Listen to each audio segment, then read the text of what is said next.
The Precious Metals Week in Review, July 31st, 2015. Brought to you by Precious Metals International. Volatility continued this week. Another dramatic plunge in China's stock market occurred on Monday, and that triggered a plunge for the Dow Jones Industrial Average at the start of the week. The number of Americans filing new applications for state unemployment benefits jumped higher by 12,000 claims last week to a seasonally adjusted level of 267,000 claims. The previous week's data remained unrevised. Volatility in the unemployment data should be expected to remain elevated, likely until the end of summer when automakers finish their retooling procedures. The U.S. Federal Reserve held its Federal Open Market Committee meeting to set monetary policy this week, and the mainstream media all tried to create hype around the meeting by speculating that the group could possibly choose to go ahead and raise interest rates this month instead of waiting until September's meeting, as is widely expected. There was no press conference following this month's meeting, which seemed to give the media even more room for speculation. The Fed's statement following the meeting was little changed from previous ones, though it did note that the labor market continued to improve, with solid job gains and declining unemployment. The Fed still remains data-dependent on when to begin raising interest rates, but many analysts are projecting, barring any further global financial turmoil, that they will begin hiking rates in September. The U.S. Labor Department released its Employment Cost Index, ECI, for the second quarter on Friday. The ECI measures labor costs in the U.S. and gives an indication on wage growth, which is one of the measures the Federal Reserve looks at when gauging its inflation target. The ECI increased just 0.2% in the second quarter, the smallest increase since data collection began in 1982, which seems to indicate sluggish wage growth for American workers. Continued low growth in wages will likely put downward pressure on the Federal Reserve's 2% inflation target, which could prove those analysts that are seeking an interest rate hike in September wrong once again. In China, the Shanghai Composite saw an 8.5% plunge on Monday, prompting speculation of further interventions by the government in Beijing in an attempt to prop up the flagging market. On Friday, China's securities regulator said that it had restricted 24 stock trading accounts for suspected trading irregularities and was also investigating individuals and institutional investors who used automated trading strategies in both the Shanghai and Shenzhen stock exchanges. The Shanghai Composite did manage to stabilize later in the week, but still posted a 13.4% loss for the month of July.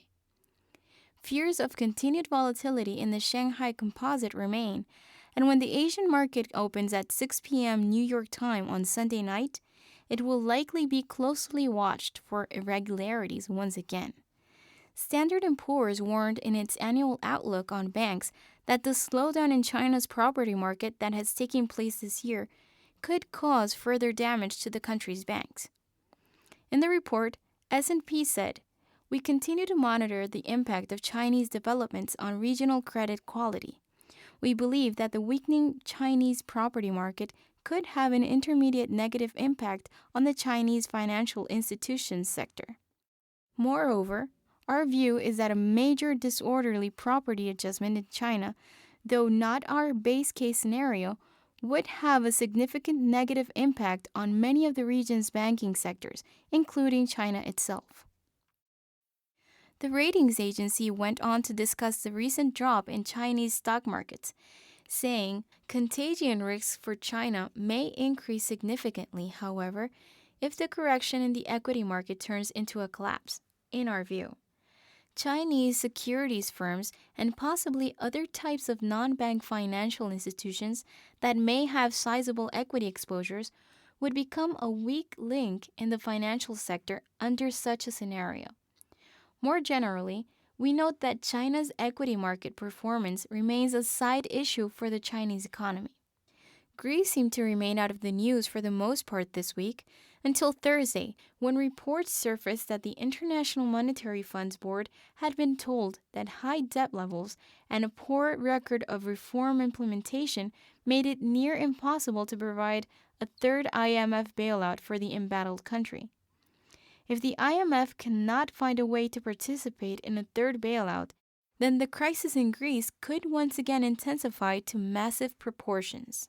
While Greece was managing to stay out of the news for the most part, Puerto Rico surged forward again as it will need to make multiple debt payments on Saturday, August 1st. According to Reuters, Puerto Rico planned to cover a payment due on debt that is owed by its development bank, but the U.S. territory may still be short of the funds needed to pay all of the obligations due on Saturday.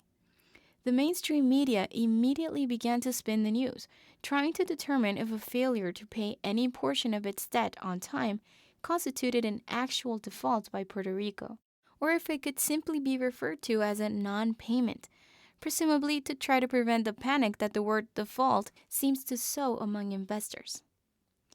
Brent crude oil broke back above the $50 a barrel mark once again this week, as rumors circulated that Saudi Arabia may finally be considering a production cut in response to depressed oil prices. A Reuters monthly survey of output from OPEC that was released on Friday, however, showed that the cartel had increased overall production another 140,000 barrels per day in July, which renewed downward pressure on fears that oversupply conditions are likely to persist further into the year. The euro was up against the US dollar for much of the week, but began trending downward late on Tuesday.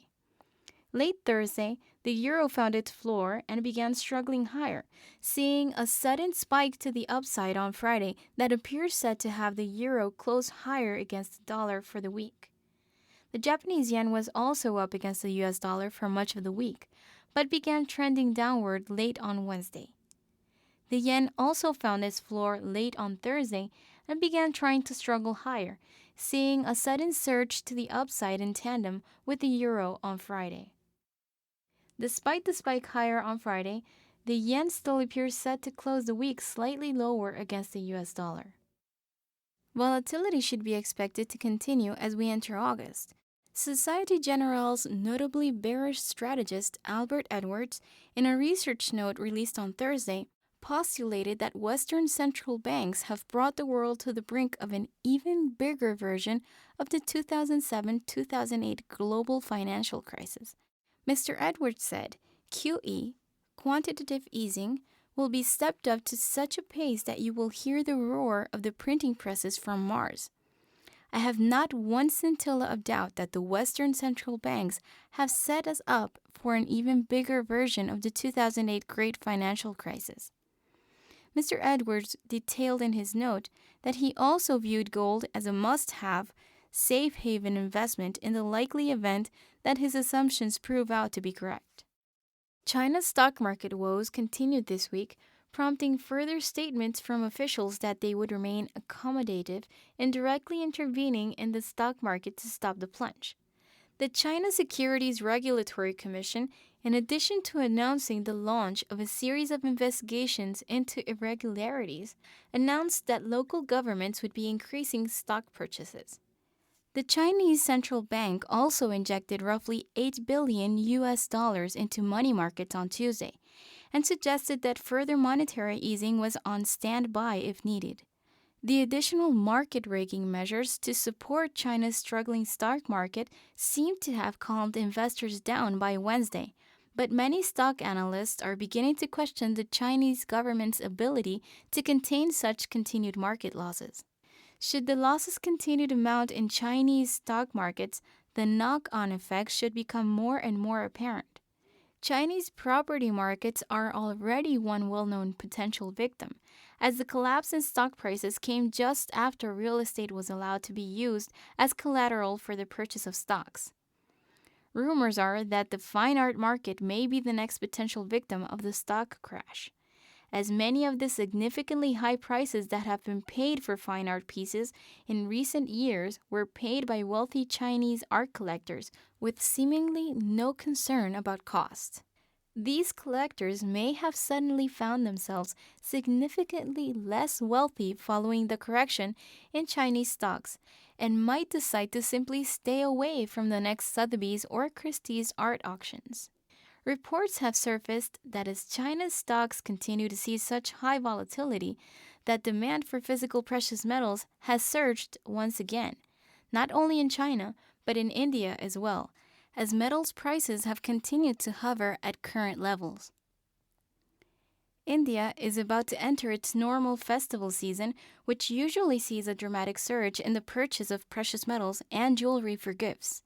As we enter the weekend with the word default being thrown around regarding Puerto Rico's debt and continued pressure on Chinese stocks, it remains vitally important that you monitor global news outlets over the weekend for events that could trigger a sudden and rapid surge in precious metals prices that our favorite analysts seem to firmly believe is due to arrive soon.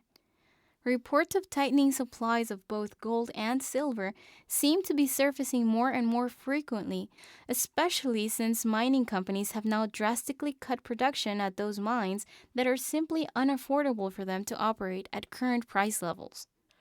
A sudden and massive surge in demand for physical precious metals, perhaps triggered by a continued plunge in Chinese stocks, simply cannot logistically be met with current above-ground supplies of metals, and mining companies will be slow to restart their less profitable mine operations until they are certain that prices are once again moving higher for a prolonged period of time. Acquiring additional physical precious metals as part of a diversification plan to avoid overexposure to volatile stock markets continues to be the wise investor's choice as prices continue to consolidate at these levels. Remember that precious metals should always be viewed as a long-term investment, and that the key to profitability through the ownership of physical precious metals is to actually acquire and own the physical products and to hold them for the long term. Always remember that you should never overextend your ability to maintain ownership of your precious metals over the long term. The Precious Metals Week in Review, July 31st, 2015. Brought to you by Precious Metals International.